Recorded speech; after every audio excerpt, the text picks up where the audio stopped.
I didn't like it. I didn't think that was the right way to handle it because, once again, if the shoe were on the other foot, Trump would be complaining big time if a world leader did that to him. I'm just saying, and we should be honest about it. So anyhow, that's it. I'm on my soapbox. All right. Oh, Jennifer. Trump queda en shock cuando sus fieles seguidores lo abandonan. Amigos, Donald Trump lo ha vuelto a hacer. Es como si cada semana encontrara una nueva manera de meterse en problemas. Y claro, de paso, arrastrar al país con él. En esta ocasión, el escándalo no viene de sus críticos de siempre.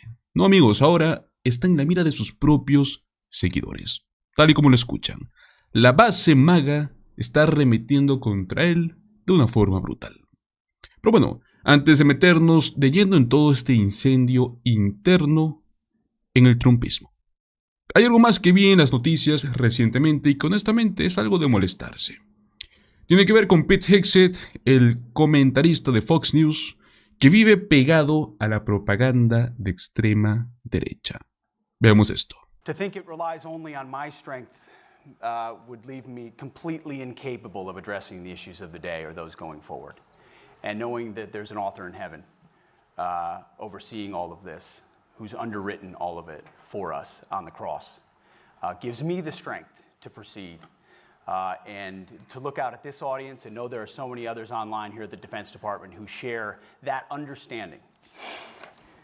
King Jesus, we come humbly before you, seeking your face, seeking your grace, in humble obedience to your law and to your word. We come as sinners saved only by that grace, seeking your providence in our lives and in our... Resulta que este tipo decidió organizar un servicio religioso dentro del Pentágono, así sin más, durante horas laborales y transmitido por la red oficial del Departamento de Defensa. Amigos, no solo es un insulto a la inteligencia, es una violación directa del principio de separación entre Iglesia y Estado. Como si no fuese lo suficiente, hay que recordar que en 1978 ya se había determinado que no se podían hacer servicios religiosos oficiales en el Pentágono. Pero bueno, parece que a Hegseth le importa poco o nada lo que diga la Constitución. Todo un payaso. Lo peor es que no es el único, porque los aliados de Trump parecen querer competir por bien quién hace más el ridículo. Veamos esto. What is it about this grant that you and EPA believe is problematic enough to freeze this funding and put potentially 31,000 children at risk? Senator, who is the grant applicant? This is to the city of Santa Ana. You have the biggest, And are you have the biggest state, so and we're are going to have you- to go through every single list of the grant. Well, By the way, with that wind up, by the way, I understand that you were an aspiring fiction writer. I see why. Oh, yeah. Well, I understand your view that you can cut half of the agency and it won't affect people's health or their water or their air.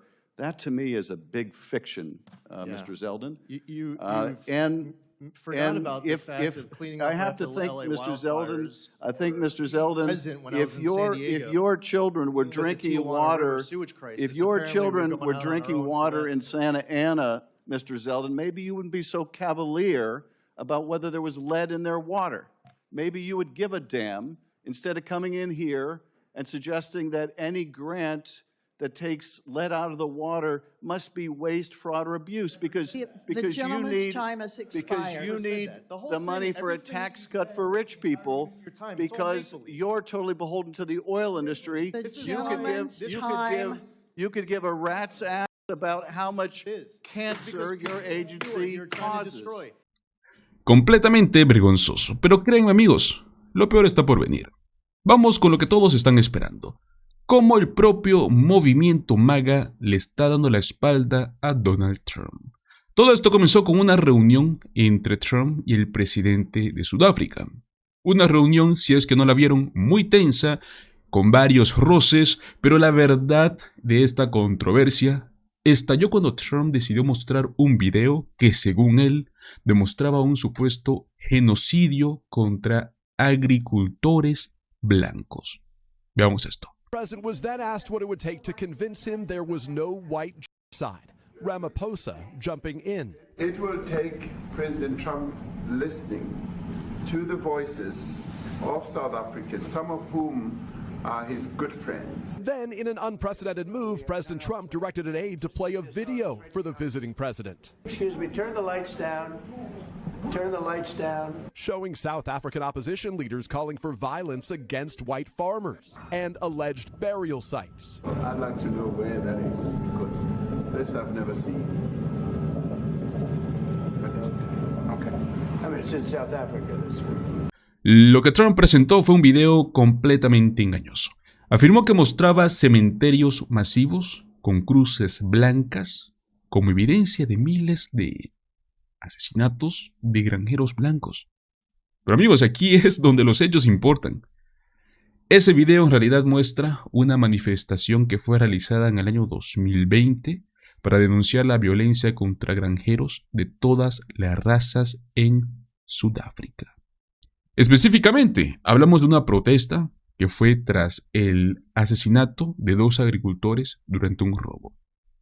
Las cruces en sí eran como símbolo de homenaje a las víctimas de violencia rural, sin importar el color de piel. Y amigos, sí, pues hay un problema real de seguridad en el campo sudafricano, pero no hay pruebas creíbles de un genocidio blanco como tal Trump lo quiere insinuar. Y por esta manipulación evidente, varios líderes y figuras del movimiento MAGA lo están destrozando públicamente. Veamos esto. I tell you what, and we're not showing the video there, but when he dimmed the lights, I mean, might as well just brought some popcorn in. I mean, he dimmed the lights and said, hey, let's play this video. I mean, you just don't see this. You never see this. When are they ever dimming the lights in the Oval Office to play a video and you know, roll in the VCR, if you will, or whatever they roll. It's unbelievable. So it was just really interesting to see. By the way, I just want to say, we got to go, Jennifer, but just to quickly tell you on this, I think what Trump did to him was he totally, oh, here's the video. See, they dim the lights and they roll in like this VCR from 1984 or whatever they were doing. It was hilarious. But just so you know my take on this, because I need to get this off my chest. It's really not a question. Sorry, I'm on a soapbox. But what Trump did to this guy, I mean, he sandbagged him. I mean, Trump would be really ticked off if someone did this to Trump. If Trump went to a head of state, oh, you know, Trump would be like, that wasn't very nice. And I'm sorry, I know this is Trump's style. I get it. I actually thought it was pretty interesting, and I'm glad he's different. He's outside the box. But he sandbagged a guy in front of the world to see and brought in the VCR, so to speak. I didn't like it. I didn't think that was the right way to handle it, because once again, if the shoe were on the other foot, you know, Trump would be complaining big time if a world leader did that to him. I'm just saying, and we should be honest about it.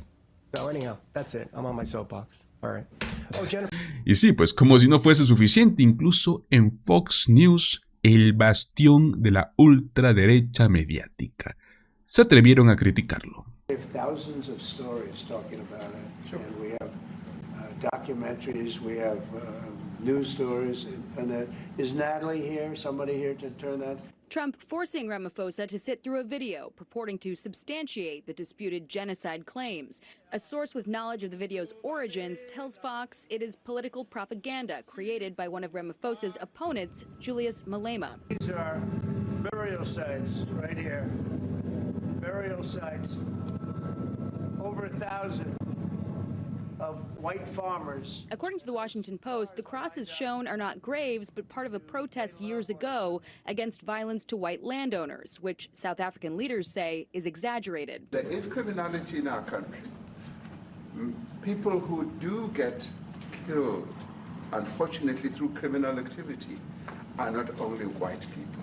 Majority of them are black people. Pero bueno, como siempre, en lugar de reconocer el error, Donald Trump y su círculo más cercano decidieron publicar la apuesta, ¿no? Insisten en la misma narrativa sin importarles la verdad. The president showed a video that he said showed more than 1,000 burial sites of white South Africans that he said were murdered. We know that that was not true and that the video wasn't showing that. So I wonder, why did the president choose to show that? It's not true that the video was showing a burial site. It is unsubstantiated that that's the case. No, it is true that that video showed the crosses that represent. What the president claimed.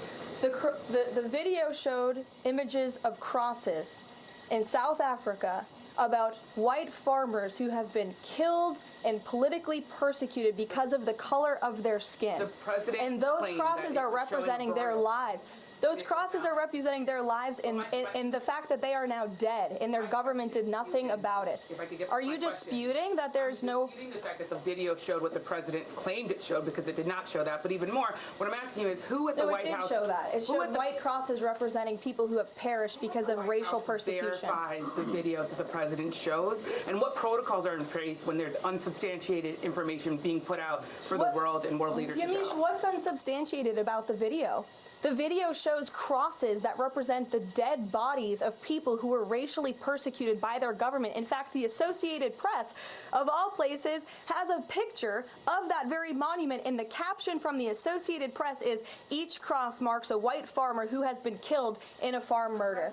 So it is substantiated, not just by that video and the physical evidence that everybody saw on display in the Oval Office, but also by another outlet in this room, the Associated Press. So you should take it up with them if you believe the claim is unsubstantiated. And that's a ridiculous line of questioning. John, go ahead. Miren, si ya estás perdiendo el respaldo de tu propia gente, es porque las cosas están realmente mal. Tal vez, solo tal vez, es momento de que Trump deje de echarle la culpa a todo el mundo y tal vez empiece a preguntarse si él es el problema. Porque al final del día, amigos, lo único que él está logrando es convertir a Estados Unidos en el hazme reír de todo el mundo.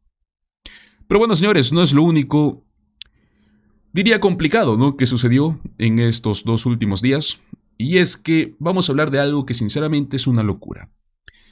Al parecer, Trump decidió recortar masivamente el presupuesto de la FEMA, la agencia encargada de responder a desastres naturales, justamente cuando más se necesita. Hablamos de que estamos a 2 semanas de la temporada de huracanes. Para que entiendan el contexto, amigos, la cosa se puso muy fea porque se recortó 1/3 del personal y se intentó quitar más de $600 millones del presupuesto. Todo esto mientras estados como Missouri, Arkansas, Kentucky, pues bueno, estaban siendo azotadas por tornados brutales. Veamos esta noticia. And the 2025 Atlantic hurricane season is 2 weeks away. Is the federal government ready? The Trump administration is currently overhauling FEMA, already cutting 1/3 of the staff and still looking to cut $646 million from the agency's budget, threatening slower and less responsive emergency aid, problems that state and local governments are already experiencing, by the way. In the Midwest, Kentucky and Missouri are cleaning up the aftermath of last weekend's tornado outbreak. At least 28 people have died. And after severe back-to-back storms and tornadoes hit Arkansas earlier this spring, the state is relying on federal assistance for recovery efforts. Joining us now, former FEMA administrator under President Biden, Deanne Criswell. Thanks for joining us. Hi, Katie. What is the cutting of the staff and the cutting of the budget? What is that going to mean for disaster response? Can't the state and local governments do it by themselves? The important thing to remember is that state and local governments always have the lead in taking care of response and recovery. It's when their efforts and when these storms are so significant that it exceeds their capabilities that they reach out to the federal government for assistance. One of the things that we always said is that it was federally supported, state managed, and locally executed. And so these state and local governments will continue to do what they have been doing, but when it exceeds their capability and the federal government isn't there to come in and assist them, then they're going to have to pick and choose which actions and which tasks they're going to be able to continue to do because they have only limited staff to be able to execute upon their missions. And there were arguments from the Trump administration early on that FEMA was unnecessary, it wasn't working, that this should be left up to the states. But let me just play what I think is a pretty eye-opening plea from a Republican Senator Josh Hawley about the need for disaster relief in his state. The state has pending 3 requests for major disaster declarations from earlier storms. We've lost over a dozen people. Well, actually, if you count the folks we lost just on Friday, we've lost almost 20 people now in major storms just in the last 2 months in Missouri. It's been a terrible spring for us. Here again, can I ask for your help? Will you commit to helping for those 3 major disaster declaration requests that are pending? Will you help expedite those, Secretary Noem, and get those in front of the president, get those approved? We are desperate for the assistance in Missouri. This is Josh Hawley of Missouri begging the DHS secretary to help him get to the president to get disaster relief under a different president, Biden, maybe Trump the first time, Bush, Clinton, Obama. Would you have seen a senator make a plea to a cabinet secretary in a congressional hearing to get relief like this?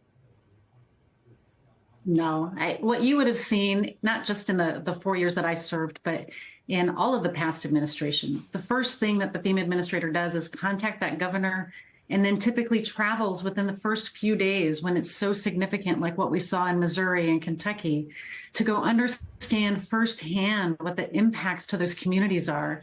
So you can take away some of the bureaucracy and get the process started so these communities can begin their recovery. Time is the most precious commodity that we have, and these types of delays are really going to impact the ability for these communities to start their recovery, if they even have the ability to recover at all. Let me also play this. This is the St. Louis mayor talking about how FEMA has not been on the ground. FEMA has not been on the ground. We do not have confirmed assistance from FEMA at this point. What we need right now is federal assistance. This is where FEMA and the federal government has got to come in and help communities. Our city cannot shoulder this alone. The state of Missouri cannot shoulder this alone. We need partners at the national level, at the federal level, to step up and help. And it's not just that. You have Sarah Huckabee Sanders, the governor of Arkansas, former press secretary for President Trump, who had to write a letter pleading for help for severe storms and tornadoes that occurred in her state on March 14th and March 15th. That is a few months ago now. They produced catastrophic impacts across the state, she says. Given the cumulative impact of these events, federal assistance is essential to help our communities recover. Without the support of a major disaster declaration, Arkansas will face significant challenges in assuming full responsibility and achieving an effective recovery from this event. Deanne, it's not even just the FEMA assistance. There are also cuts to the National Weather Service, to NOAA, and there are questions about whether the warning systems, the early warning systems, are going to be effective this year as hurricane season approaches. What can you tell me, as somebody who's been on the inside watching this as it unfolds, usually, what normally is happening right about now, 2 weeks out from hurricane season? The key word that you heard from the mayor is partnerships. This is all about partnerships. And for FEMA and the National Weather Service, the National Hurricane Center, they are the best partner that FEMA has to sit side by side and understand what the potential impacts from a weather event are going to be. They don't just give warnings to the public, which are critical to save lives. They also help FEMA operationalize what the potential impacts might be, so FEMA can start to either pre-plan and pre-position resources so you can save time, so you can get in there and help communities right away. The cuts to the National Weather Service or the National Hurricane Center and the cuts to FEMA are, again, just going to delay the ability to truly understand what the potential threats might be or what the actual impacts are going to be. And then delaying the ability for a community to actually get a presidential disaster declaration is really going to make those poor families in the communities struggle in their process. When you talk about Arkansas, the president did come back and give a presidential disaster declaration, but just for individual assistance, not for public assistance. That's the money that pays for the overtime for all those first responders, for the reimbursement of the cost to remove debris or to repair the damaged infrastructure. That has not been approved yet. And those are the types of funding that these states and these local jurisdictions don't have the budgets for based on the way the system worked in the past. Un senador republicano del mismo partido que impulsa recortes al gobierno federal suplicando por ayuda porque su estado no puede más. Amigos, esto es el colmo de la hipocresía política. Primero defienden a capa y espada la autonomía estatal, el gobierno pequeño, y luego cuando la tragedia toca la puerta en su propio estado, ahí sí quieren que el gobierno intervenga. El problema con las declaraciones y las políticas de Trump no es solo que son insensibles, es que son inconsecuentes, son peligrosas. Cuando cortas el presupuesto de la FEMA o de otros servicios similares, no estás ahorrando dinero, estás dejando a la gente sin herramientas para sobrevivir. Y sí, señores, seguramente habrá quien diga, bueno, es que los estados tienen que hacerse responsables de sus emergencias. Obviamente en teoría eso suena bien, pero amigos, la realidad es otra. No todos los estados tienen los recursos suficientes para poder enfrentarse a este tipo de desastres a gran escala. Cuando ocurre un huracán de categoría 5, por ejemplo, o una cadena de tornados, ya no es un problema local, es un problema nacional. ¿O acaso el sufrimiento tiene fronteras estatales? Además de que el sistema de respuesta a desastres en Estados Unidos en teoría fue diseñado para ser colaborativo, ¿no? Ser federal, estatal y local. O sea, no puedes simplemente sacar una pieza del rompecabezas y esperar que el resto funcione como si nada. Entonces, amigos, esto es clarísimo. Recortar fondos a FEMA en un país que cada vez enfrenta más fenómenos climáticos extremos es una irresponsabilidad total. Y lo peor es que esta lógica de menos gobierno se está usando como una excusa política, sin importar el costo humano que tiene. Pero bueno, ahora quiero saber qué opinan ustedes. ¿Creen que el gobierno federal debería tener un rol más activo en la respuesta a los desastres naturales o creen que los estados tienen que arreglárselas solas? Los invito a que me dejen sus opiniones en los comentarios. Muchísimas gracias por acompañarme hasta el final de este video. Recuerda, como siempre, dale like, compártelo con tus amigos y suscríbete a nuestro canal Políticamente en Desacuerdo. Nos vemos en el próximo video. Hasta luego.